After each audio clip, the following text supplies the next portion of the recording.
King pro series के अंदर कैसे रीसेट करें पैरामीटर को, वीएफडी को कैसे रीसेट करें। तो सबसे पहले हम प्रोग्राम का बटन दबाएंगे, P00 में जाएंगे। P00 में हम डाटा एंटर करेंगे तो हमारे सामने आएगा P0.0 या इस तरह कुछ भी। तो हम इसको लेके जाएंगे P00.18 के अंदर। P0.0018 के अंदर जाके हम डाटा एंटर करेंगे तो यहाँ पर जो वैल्यू हमें नज़र आएगी वो होगी हमारी ज़ीरो।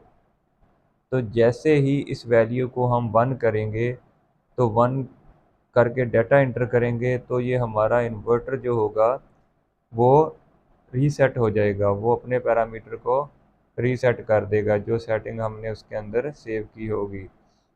तो अब हम इसको एक करके इसको डाटा एंटर करेंगे तो ये हमारी जो वीएफडी है इनवर्क्स की, ये रीसेट हो जाएगी।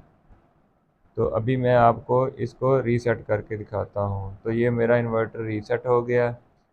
अब ये खुद ब खुद रन हो जाएगा। जैसे ही आप इन्वर्टर को रीसेट करेंगे तो खुद ब खुद ये इन्वर्टर रन हो जाएगा। तो आप इसको स्टॉप कर सकते हैं और स्टॉप करने के बाद आप इसकी सेटिंग कर सकते हैं अपनी ज़रूरत के मुताबिक। तो अगर आपको इसमें कोई परेशानी आ रही है सेटिंग के अंदर तो आप रब्ता कर सकते हैं। कोई भी फॉल्ट आ जाए या कोई भी सेटिंग करनी हो तो आप हमसे रब्ता कर सकते हैं।